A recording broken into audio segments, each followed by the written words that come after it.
Assalamualaikum warahmatullahi wabarakatuh. Bismillahirrahmanirrahim. Alhamdulillah rabbil alamin. Assalatu wassalamu ala asyrafil anbiya wal mursalin Sayyidina Muhammadin wa ala alihi wa sahbihi ajma'in. Qala rabbi syrah li sadri wa yassir li amri wahlul 'uqdatam min lisani yafqahu qawli. Amma ba'd. Bapak-bapak, ibu-ibu, jamaah salat maghrib yang dirahmati Allah Subhanahu wa taala. Alhamdulillah, bersyukur kita pada Allah Subhanahu wa taala. Allah berikan kita kesehatan, keafiatan. Allah ringankan langkah kita untuk datang ke rumahnya, melaksanakan salah satu kewajiban pokok kita sebagai hambanya, melaksanakan ibadah salat fardu maghrib berjamaah. Salawat dan salam kita sampaikan pada Nabi besar Muhammad sallallahu alaihi wasallam. Allahumma salli ala Sayyidina Muhammad wa ala ali Sayyidina Muhammad. Bapak Ibu jamaah yang dirahmati Allah Subhanahu wa taala, seperti biasa setiap malam Kamis kita lanjutkan mudzakarah kita tafsir juz amma. Pada malam hari ini kita akan membaca dan mendengarkan firman Allah Subhanahu wa taala surah Al-Mutaffifin. Ya. Pada pertemuan yang lalu kita sudah mendengarkan surah Al-Insyiqaq. Malam ini kita lanjut dengan surah Al-Mutaffifin. Mari kita sama-sama membacanya terlebih dahulu. A'udzu billahi minasy syaithanir rajim. Bismillahirrahmanirrahim. Wailul lil mutaffifin alladzina idza iktalu 'alan nasi yastawfun wa idza kaluhum aw wazanuhum yukhsirun ala yadhunnu كأنهم مبعوثون ليوم عظيم يوم يقوم الناس لرب العالمين كلا إن كتاب الفجار لفي سجين وما أدراك ما سجين كتاب مرقوم ويل يومئذ للمكذبين الذين يكذبون بيوم الدين وما يكذب به إلا كل معتد أثيم إذا تتلى عليه آياته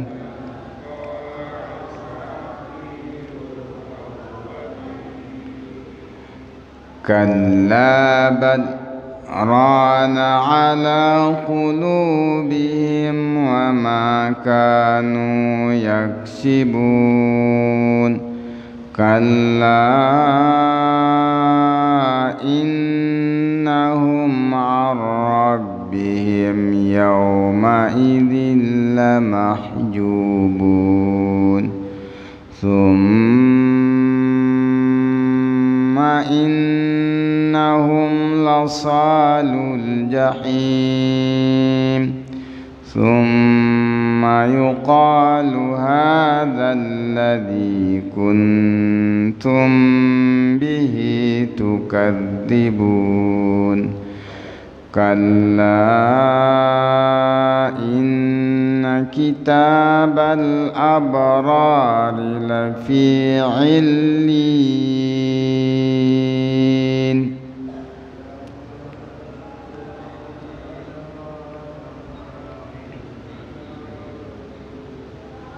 كتاب مرقوم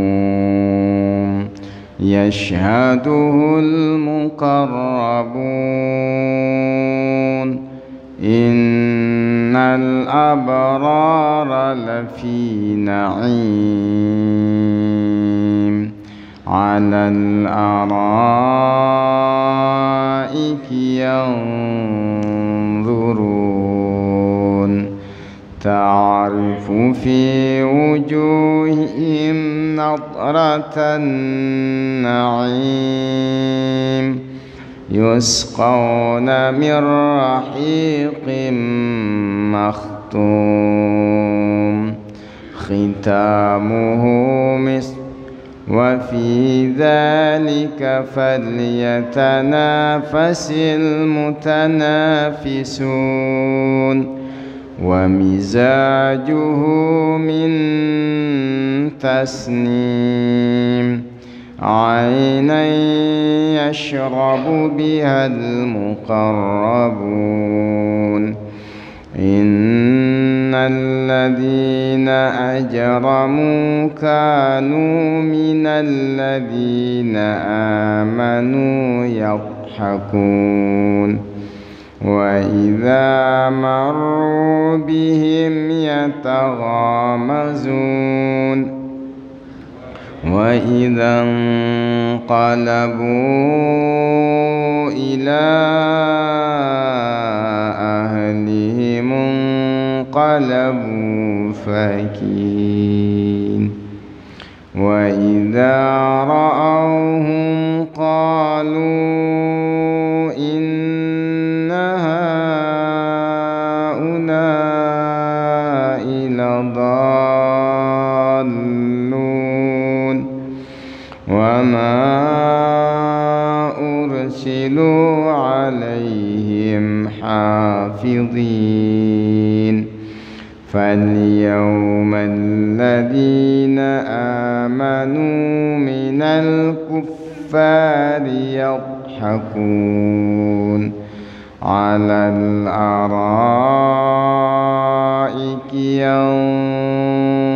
ينظرون هل ثوب الكفار ما كانوا يفعلون صدق الله العظيم. Jamaah yang dirahmati Allah Subhanahu wa taala. Alhamdulillah, tadi sudah kita sama-sama membaca surah Al-Mutaffifin.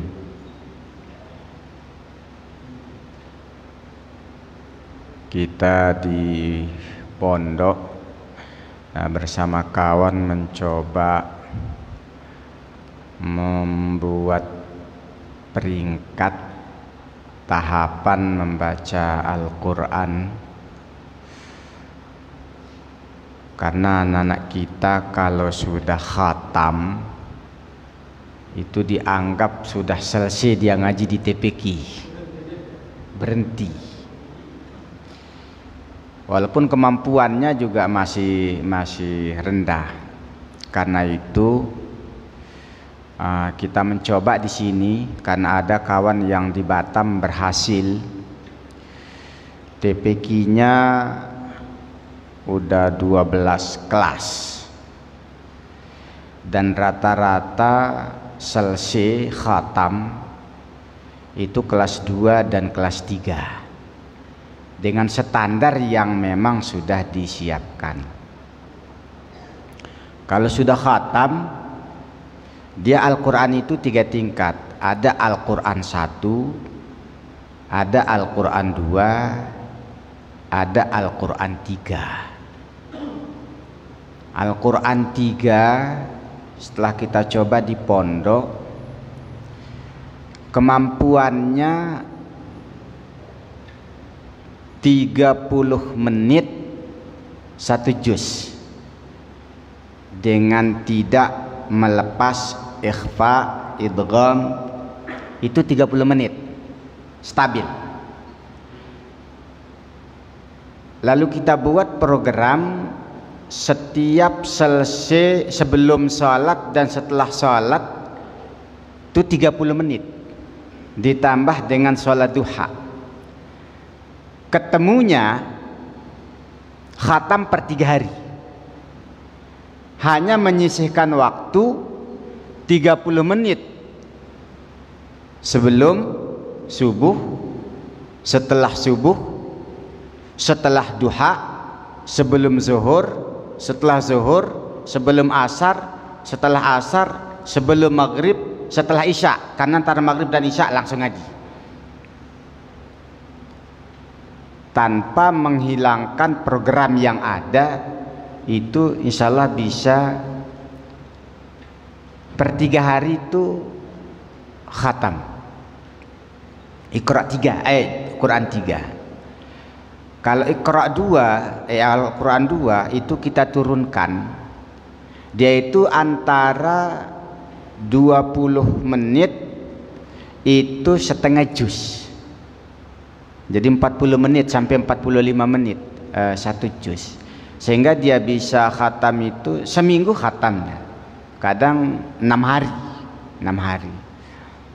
Nah, kalau Quran 1 kita tidak kasih khatam karena ternyata ada penelitian itu juz 30, juz 29 sama surah Al-Baqarah itu aja diputar-putar, itu sudah dia mewakili bacaan-bacaan yang lain di dalam Al-Quran.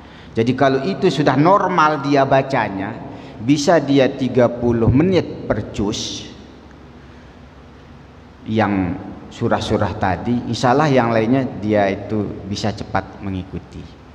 Ini kita lagi programkan dan alhamdulillah hasilnya tidak jauh meleset ya dari yang sudah disampaikan oleh kawan-kawan.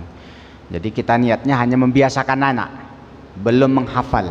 Tapi insya Allah kalau 3 kali per 3 hari khatam, hafalnya mungkin gak sulit karena itu terus. Malah saya melihat karena keseringan baca macam surah Al-Baqarah, mereka macam antara tengok dan tidak karena udah. Nah ini mudah-mudahan kita nggak bisa seperti itu ya, minimal lah berapa lembar per setiap sebelum dan setelah waktu sholat. Mudah-mudahan kita bisa istiqamah. Nah Bapak Ibu yang dirahmati Allah Subhanahu wa taala,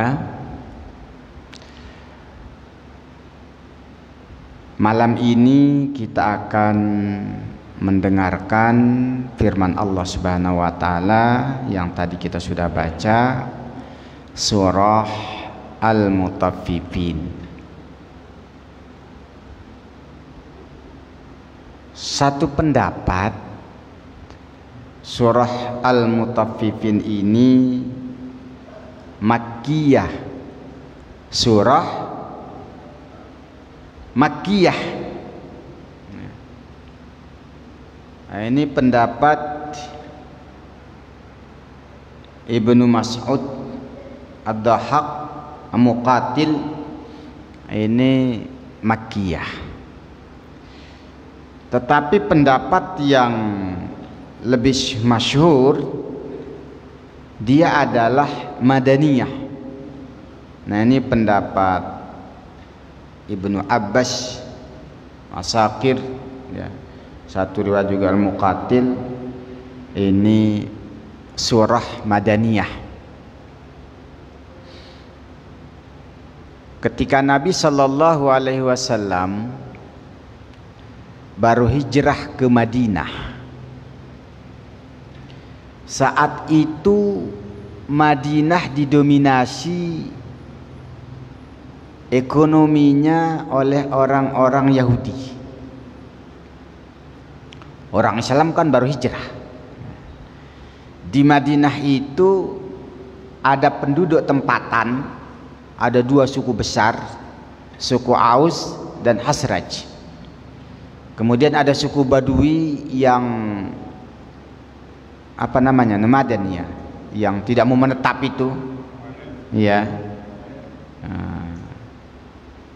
Sehingga ekonomi dikuasai oleh Yahudi. Nah, ketika Rasulullah SAW hijrah ke Madinah, melihat ya, banyak kali praktik jual beli yang tidak pas, terutama dalam hal timbangan. Nah, ini disebutkan ayat ini turun untuk menegur praktik orang yang curang dalam melakukan timbangan. Jadi al-mutaffifin, orang-orang yang curang dalam melakukan timbangan, jual beli, jam di pasar lah ini, Bintan Center itu.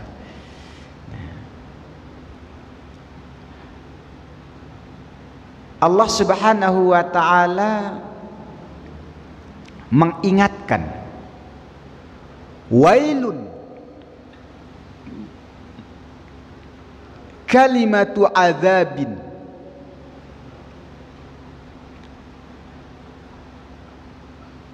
ini kalimat azab, kecelakaan yang besar atau binasa, halak, binasa, kebinasaan. Awadin fi jahannam. Ada juga menyebutkan wail itu adalah wadin, lembah. Kalau gunung itu ada lembah, kalau laut itu ada palung namanya. Nah, neraka itu wail namanya. Jadi tempat yang paling dalam di lembahnya neraka. Neraka itu udah dalamnya nggak tahu kita. Dia punya lembah paling dalam, itu namanya wail. Ini dari gambaran ini saja, ini sudah memang luar biasa ini tempatnya. Di palung laut, kalau laut, palungnya neraka, di lembah neraka. Ini bermakna bahwa orang yang melakukan kecurangan akan mendapatkan kerugian, kecelakaan, kebinasaan di dunia, dan akan mendapat siksa yang sangat berat di palung neraka nanti. Nauzubillah min zalik. Wailun, kecelakaan yang besar, kebinasaan, kehancuran, lil mutaffifin, kepada orang-orang yang melakukan kecurangan. Jemaah yang dirahmati Allah, dari ayat ini kita dapat mengetahui bahwa Islam hadir di tengah-tengah manusia bukan hanya mengajarkan tentang tauhid, keesaan Allah, bukan saja tentang ibadah mahdah, tetapi juga tentang hubungan manusia sesama manusia yang disebut dengan muamalah. Muamalah itu kan segat fa'ala, yufa'ilu, mufa'alah. Asal kata fa'ala. Apa ti fa'ala? Ya, melakukan, bekerja, perbuatan. Tetapi perbuatan itu musyarakah bainal itsnain, antara dua, ya, dua kelompok, ada saling, ya.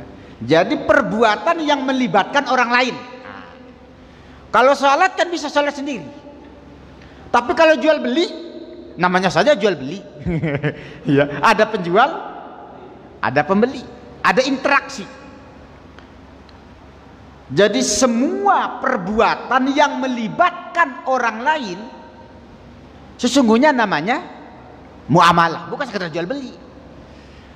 Maka hubungan kita bertetangga juga nggak ada namanya tetangga kalau nggak ada di sebelah kita. Siapa tetangganya?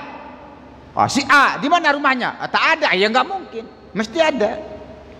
Maka itu juga namanya muamalah. Maka orang yang bersikap curang dalam bermuamalah, ini nasibnya. Ini secara bahasa ya. Ini kalau kita luaskan makna daripada muamalah. Jemaah yang dirahmati Allah Subhanahu wa taala, ini penegasan bagi kita. Jangan sampai kita salehnya itu cuma hablum minallah. Rajin ke masjid, rajin baca Quran macam tadi, khatam per 3 hari. Tetapi ya Allah, dengan tetangga, dengan warga, caranya jual beli, caranya berinteraksi, curang. Itu neraka wail, lembah neraka atau kebinasaan akan didapat lil muttaqin, diperuntukkan bagi orang-orang yang curang. Alladzina idza talu 'alan nas ala aimin. Alladzina, orang yang curang itu ialah alladzina, orang yang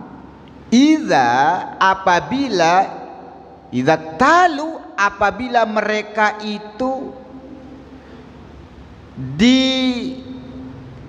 diberikan timbangan ala minan nas.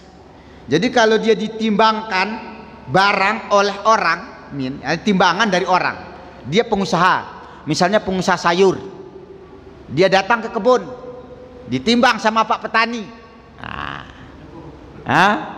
ya, dia ditimbangkan oleh orang, dia terima. Apa? Yastaufun, istafa. Kalau ada fi'il mudhari yang awalnya alif sin ta, istaghfara, istaf'ala, itu permohonan, minta. Dia minta cukup dalam timbangan. Ini masih kurang ini. Harus pas. Belum lagi dia susut nanti, kata dia. Udah gitu, itu timunnya daripada bengkok-bengkok begitu nggak di ini, itu nggak ditimbang malah itu. Aneh, hati-hati. Kalau dia ditimbangkan, dia minta harus pas, cukup, nggak boleh kurang. Malah ada yang ini minta lebih. Udah ditimbang, minta 1. Itu kadang ibu-ibu suka minta gitu. Minta 1, dibilang tidak, udah dibuka.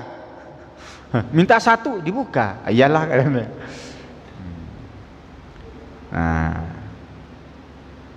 Itu. Wa idza kaluhum wa idza kalu lahum, apabila mereka menimbang untuk orang lain, awazanuhum, sama wazan, menimbang, yukhsirun, yungkisu, mereka mengurangi. Nggak boleh lebih, walaupun sebiji kertas itu namanya itu di timbangan itu lewat angkanya tak bisa begini kan. Malah ada ceritanya timbangan itu bisa dimainkan. Siapa lah, dia yang paham, dia yang pelakunya kan. Maka sering kadang belanja di swalayan katanya segitu beratnya di tulisan, begitu nyampe rumah ditimbang kurang. Nah, ini curang ini. Orang-orang pelaku model ini, ya siapapun, punya swalayan, punya ruko, punya kedai kecil, punya kios, atau enggak punya tapi memang begitu biasa gaya dia, masuk dalam ayat ini. Islam itu menginginkan kita itu hidup ya damai, maka harus berlaku adil. Bagaimana kita ingin diperlakukan saat kita ditimbangkan, seharusnya begitulah kita berbuat untuk orang. Minimal itu, kalau bisa lebih bagus ya dilebihkan. Nah, ini tambahan sedikit ya jadi berkahnya. Wah, itu akan mendatangkan pelanggan itu.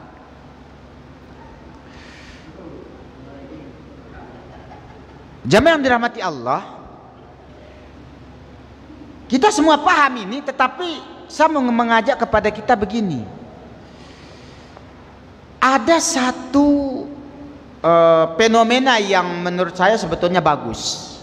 Ini fenomena yang bagus di kalangan kaum muslimin, adanya kesadaran umat Islam untuk membangkitkan ekonomi Islam. Kalau bahasa Ustadz Somad itu belanja ke warung muslim. Tapi seringkali karakter manusia itu begini, ini yang kurang dipahami oleh pedagang. Banyak orang belanja itu tidak fanatik dengan suku, agama atau apapun. Dia hanya fanatik terhadap diri. Ini ada pedagang A, muslim, ada pedagang B, non muslim. Tetapi kadang lebih puas belanja di sini, lebih menguntungkan bagi pembeli. Kira-kira dia datang ke mana? Ke situ.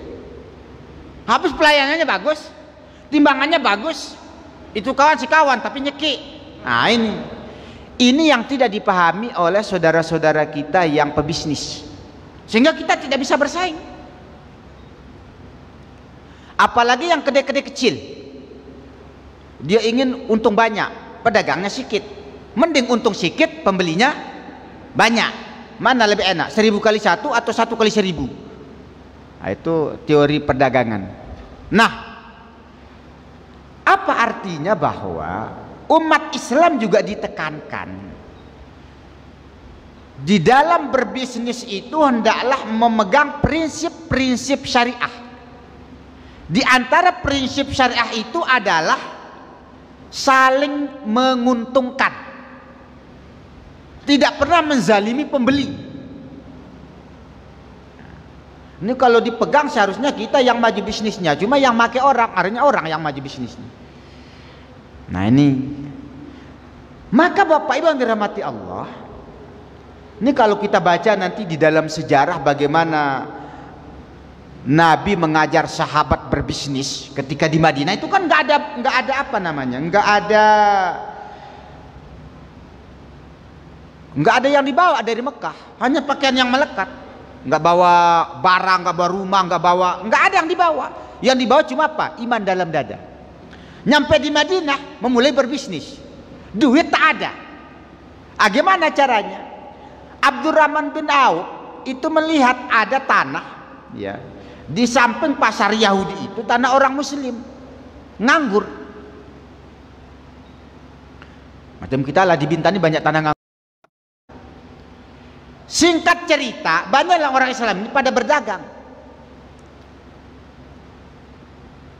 mengeluh kepada Nabi Shallallahu Alaihi Wasallam, ya Rasul, kami kalah saing berdagang dengan Yahudi. Kenapa? Kami ngambil untungnya sedikit, mereka ngambil untungnya banyak. Udah gitu curang lagi. Gimana kita mau menang bersaing? Dibilang kalian salah. Nimbang itu jangan pas-pas gitu, jadi dilebihkan malah. Kasih lebih biar orang itu datang ke situ. Melawan kezaliman dengan akhlak yang mulia. Bukan dia curang, kita curang juga, bukan. Kalian sih ngepas, pelit. Jadi adalah. Maka orang itu kadang kalau beli cabai walaupun cuma 3 biji, ini tambahan. Akhirnya pembeli datang ke situ, untung memang sedikit, tetapi menang dalam apa namanya itu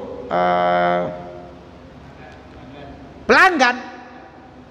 Akhirnya apa yang terjadi? Maka muncullah para pebisnis yang ulung di zaman Rasulullah sallallahu alaihi wasallam. Gara-gara cara nimbangnya betul. Saya pernah coba, hasilnya mengejutkan dan saya pikir halal. Mau kuliah tidak ada biaya, saya pergi ke Sumbawa jualan kedelai. Karena harganya itu di Lombok dengan sana itu di Lombok 2 kali lipat lebih. Di sana 100 kurang, di Lombok 250. 300 sekintal waktu itu. Saya pergi ke Sumbawa. Karena nggak ahli, dia bilang ditimbang. Bapak aja yang timbang sendiri. Saya timbang jadi aja lah. Itu penuh tuh kedelainya rumahnya itu. Ditimbang. Dapat cuma 2 kintal. Masih baru tamat pondok dulu, belum kuliah. Nyampe di rumah, yang nimbang itu yang beli, bukan saya. Waktu beli yang nimbang yang jual, bukan saya. Selisih 7 kilo. Yang mana yang salah saya pun tak tahu. 7 kilo. Mungkin kasihan yang menjual itu, mungkin ditambah walau alam, ya kan? Banyak kali kedelainya. Ternyata memang bisa untung kalau sama-sama menggunakan prinsip ini. Nah, jamaah yang dirahmati Allah, cara prinsip Islam yang bikin orang tertarik. Oh begini, ini ajaran agama kami, memang harus begini. Maulah bagus agamanya. Maka pertama kali Islam itu tersebar di Indonesia ini melalui pedagang. Pedagang yang model begini nih, yang betul-betul memperhatikan cara berdagang. Habaib yang sekarang memang keturunan Arab itu memang pedagang. Saya juga di Jawa, di Solo, di mana, di Bandung juga para habaib itu memang sukanya jadi pedagang. Nah, jamaah dirahmati Allah Subhanahu wa taala, ini agak melebar kita karena apa? Ini perlu kita pahami bahwa Islam itu menekankan sekali konsep bisnis syariah itu, dan itu menguntungkan kalau dijalankan sesuai dengan ketentuan Allah dan Rasulullah sallallahu alaihi wasallam. Maka di Eropa sekarang itu bank syariah itu digandrungi karena ternyata memang dia yang kuat tahan dengan krisis moneter, konsep bagi hasil itu.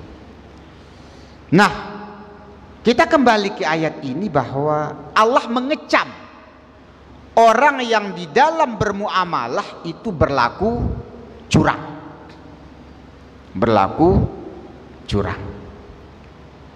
Ya bukan sekedar jual beli, yang lainnya juga.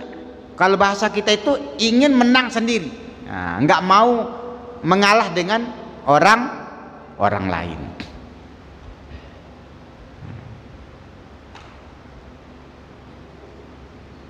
Wailul lil mutaffifin. Kebinasaan, kecelakaan yang besar, neraka wail bagi orang-orang yang curang, yaitu orang yang ketika dia ditimbangkan oleh orang, dia minta dicukupkan, bahkan minta lebih sedikit, tapi ketika dia nimbangkan untuk orang, dia malah mengurangi timbangan. Lalu Allah nanya pertanyaan yang tidak perlu dijawab oleh lisan, tapi oleh sikap. Ala yazunnu ulaika annahum mab'utsun. Ala, tidakkah? Apakah tidak? Yazunnuna, mereka mengira. Sudah kita bahas ya, zon, waham, syak, yakin. Tapi di sini ya tayakkan, apakah mereka tidak yakin? Ala yazunnu ulaika, apakah mereka itu, siapa mereka itu? Orang-orang yang curang dalam timbangan itu, apa mereka itu tak yakin annahum mab'usun, bahwa mereka itu nanti akan dibangkitkan untuk dimintai pertanggungjawaban, ditimbang amalnya. Artinya ini orang ini berusaha ingin kaya, curang. Apa enggak ingat mati? Apa enggak ingat nanti akan ditanya tentang kecurangannya itu? Dikirain begitu dia mati langsung selesai masalah. Apa mereka ngira begitu? Allah nggak butuh jawaban. Maksudnya itu, engkau itu tolonglah mikir, hidup itu bukan hanya untuk di dunia, pikir aja untuk akhirat. Kaya sih kaya sekarang, tapi nanti baru tahu. Nah, begitu. Saya pernah nanya kepada seorang kiai waktu di pondok dulu, mengapa tablik akbar atau pengajian jarang bahas bab jual beli? Dibilang apa? Kurang peminat. Terlalu banyak yang kena smash. Macam gak bisa hidup. Ini kesalahan ini. Udah sesat duluan belum dengar pengajiannya. Ini tak boleh, ini salah, ini salah. Jadi kapan kita untung? Ini kekeliruan. Jadi kurang laku bab jual beli. Hati-hati nih. Apakah para pebisnis itu yang curang dalam melakukan bisnisnya itu, mereka itu tidak ingat, tidak yakin bahwa mereka dibagikan nanti mempertanggungjawabkan. Ini kaya dunia terus, memang kaya, langsung nambah harta sebanyak-banyaknya. Tapi nampaknya dia lupa. Itu sindiran Allah Subhanahu wa Ta'ala kepada kita semua yang pelaku curang. Ingat, kita ini mati, dan setelah kita akan bangkitkan, mintai pertanggungjawaban. Jangan curang, Allah lihat kok. Liyaumin azim, ay fi yaumin azim, yaumil qiyamah. Azim syagat mubalaghah, sangat besar. Kita sudah bahas dari awal An-Nas sampai yang kemarin itu bab kiamat terus. Ya. Saking besarnya saat-saat hari kiamat itu apa nggak yakin gitu? Ini kalau kita macam diskusi bahas tafsir juz amma, sebanyak ini pembahasan tentang hari kiamat dari awal kita baca juz amma ini sampai sekarang itu masih dibahas, masih nggak yakin juga akan digitukan nanti. Ya itu ini pertanyaan nyindir. Mengapa begini bunyi ayatnya? Ini bukan peringatan sesuatu yang belum terjadi. Karena apa? Kecurangan itu di depan mata. Udah terjadi baru turun ayat ini. Jadi macam mengingatkan kawan itu. Dia udah tahu nih. Kenapa begini? Tak ingat mati kah? Seolah-olah gitu. Luar biasa bahasa Al-Quran. Ya. Ibarat orang ceramah, dia nggak berapi-api sendiri, tapi nanya. Ada dialog.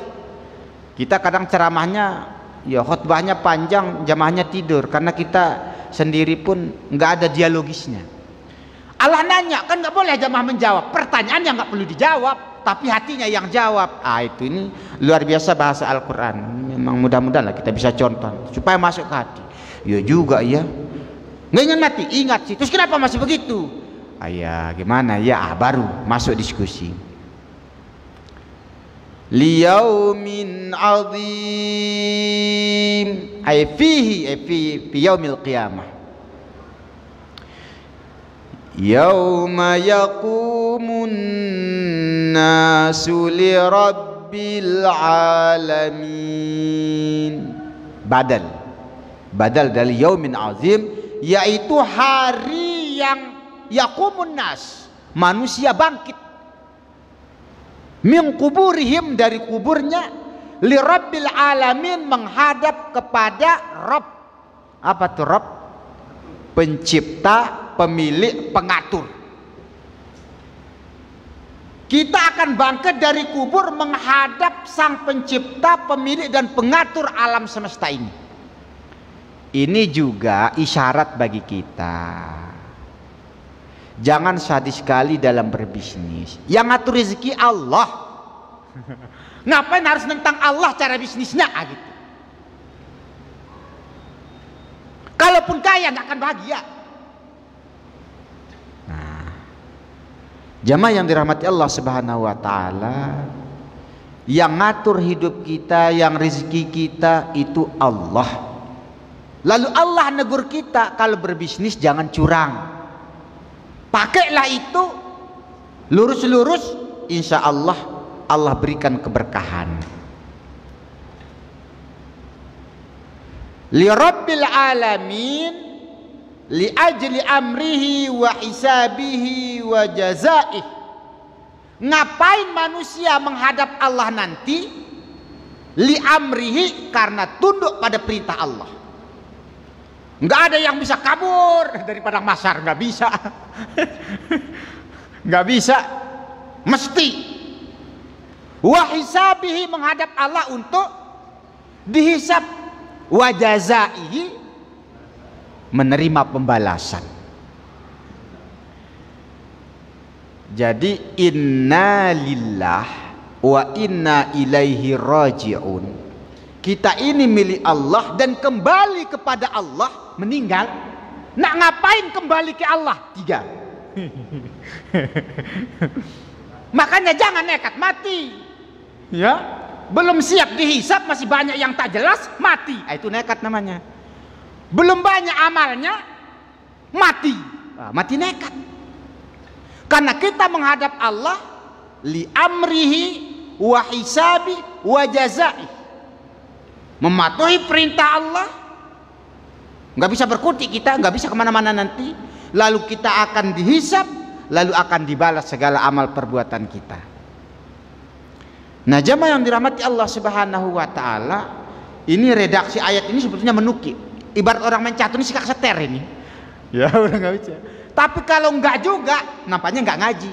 Oh, ngaji, cuma hidayahnya belum masuk. Oh iya. Mudah-mudahan Allah berikan kita hidayah. Ngajinya gampang, meraktekannya itu. Kenapa? Kalau duit, mata orang kuning. Iya sini, tapi ini, oh lumayan ini. Kalau cabai sekilo ini naik harganya 100. Kalau 100 kali timbangan seton, lumayan juga nih 1 juta. Bahaya ini. Nah, jamaah yang dirahmati Allah Subhanahu wa taala, di sini disebut timbangan. Timbangan itu kan kilogram, masuk juga meteran. Kan ukuran juga, orang jual tanah bukan pakai kilo, pakai meter. Berapa ini? Ini 3 hektar. Ternyata 3 hektar kurang 200 meter. Dia sendiri yang ukur sama BPN. BPN-nya bayar 200.000, bukan selesai masalah. Nauzubillah min zalik. Itu kena ini. Jamaah yang, karena kenapa kita sebut banyak jual kaplingan sekarang? Hati-hati yang ngapling itu, karena pembeli itu tak ikut ngukur. Yang ngukur adalah penjual, katanya sekian kali sekian. Iya kah? Ya mana tahu kita. Hati-hati dalam ngukur, jangan curang. Nah, kena ini. Nah, jamaah dirahmati Allah Subhanahu wa taala, Allah ingatkan kita dengan peringatan yang sangat dahsyat. Kalla, apa tikalla? Jangan. Wal makna laisal amru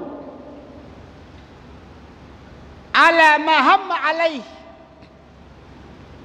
Hammun dipakai bukan zan. Perkara yang sebenarnya bukan seperti yang mereka sangka.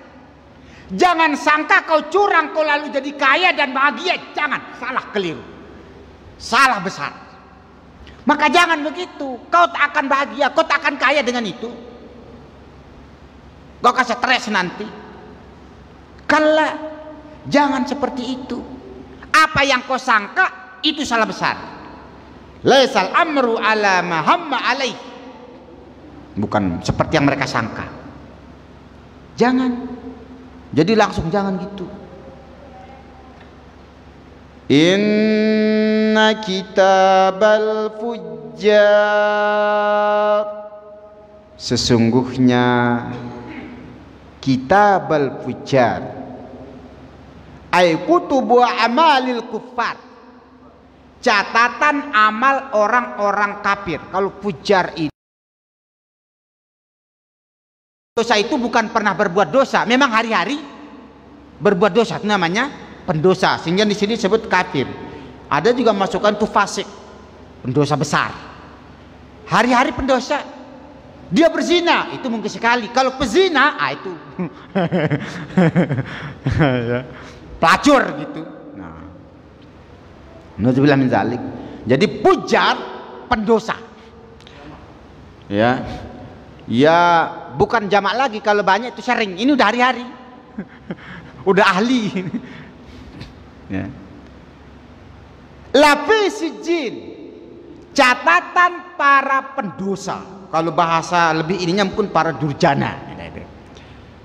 Lapis sijil ditempatkan di sijil. Qila huwa kitabu jamil amali syayatin. Wah, ini amal-amalnya setan.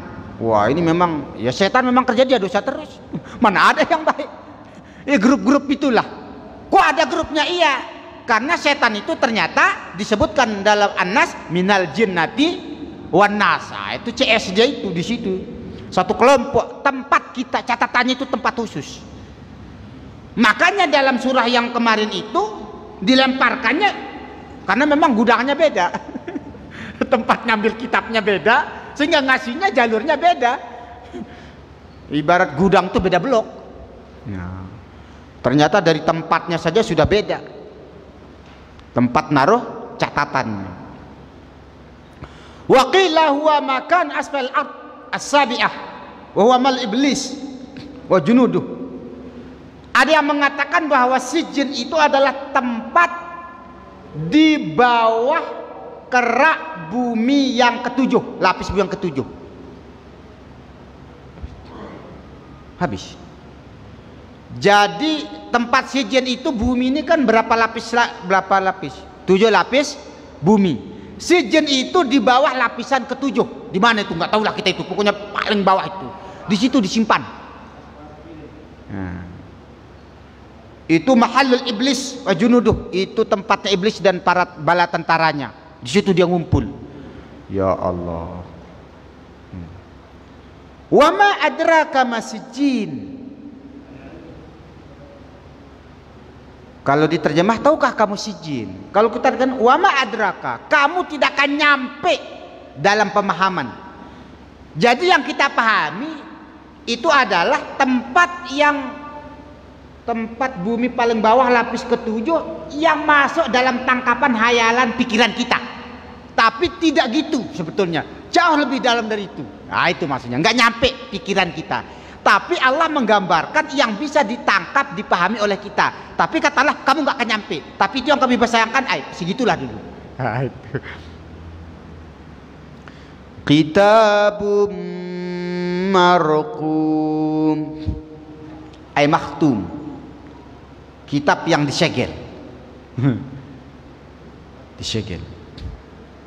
Jadi catatannya itu dipelihara, maka tidak ada satu pun tertinggal. Kan ada itu. Wa may ya'mal miskala dzarratin khairan yarah wa may ya'mal miskala